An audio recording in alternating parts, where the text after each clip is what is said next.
So I nominated Brad for EOA Operator of the Year based on his work that he did salvage logging on private lands as a result of the Canyon Creek fire. When I came over Star Mountain and started seeing nothing but smoke and black trees, I was going wow, wow, until I got down in the canyon, and then seeing homes that were gone, it was just a sad situation, especially being from Burns my whole life. I felt really, really lucky. I lost 3 shops, but the house was saved, so I feel lucky.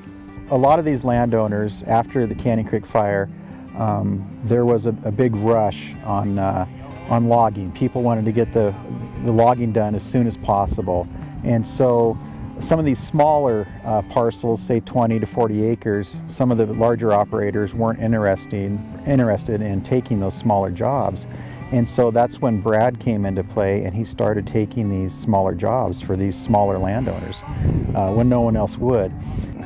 They were kind of almost abandoning these people, which is kind of sad, but yeah, we'd come in and they needed the work done, and everybody else was seeing they wanted to get on the big jobs, you know, and get away from, I guess, around the small jobs here, but shoot, there's nothing wrong with them.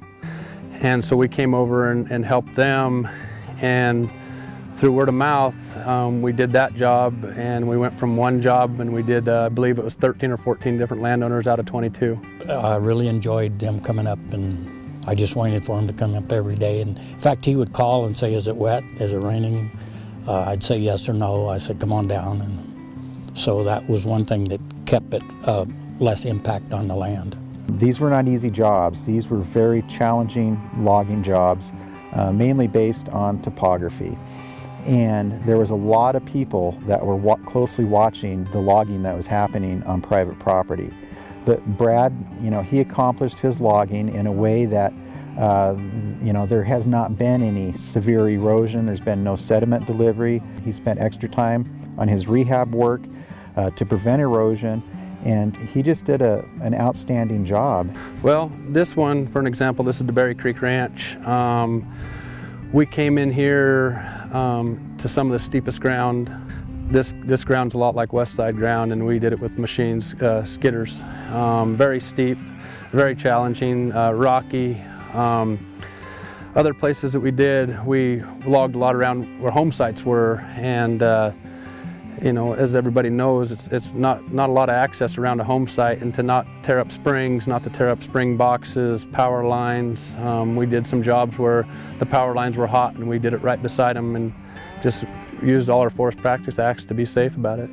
I think from the way we went after things and cleaned up, I think it was exceptional the way we did it. I'm just speaking from experience, generally people don't clean up things as well as we did. The difficulties we had was the mill situation. We were having to send logs either to John Day, which was easy. We weren't too far from John Day, but we were also going to Pilot Rock, Lakeview, and to Elgin, which is quite a substantial distance. My costs to going to Lakeview were $1,200 a truckload. And he didn't make a lot of money doing this. I mean, he really went the extra mile for landowners. He really explored the market for people. Knowing that we were helping people, I mean, we weren't going to get rich on this situation, but I have a small crew. There's me and one other guy. We just, you know, I could see the sadness in the people, especially the Grosses, because they were one of the landowners that still lived here, that their house actually survived. I like him a lot. My wife, Linda, likes him a lot, and well, he's like a son, kinda, not really, but it could be. The most important thing is it's going to benefit future generations what Brad has done and the way he logged this ground, and saving what trees he could that, you know, had a chance of surviving still. So, you know, I was happy to have the opportunity to nominate him, and just it's been an honor to work with him as a stewardship forester.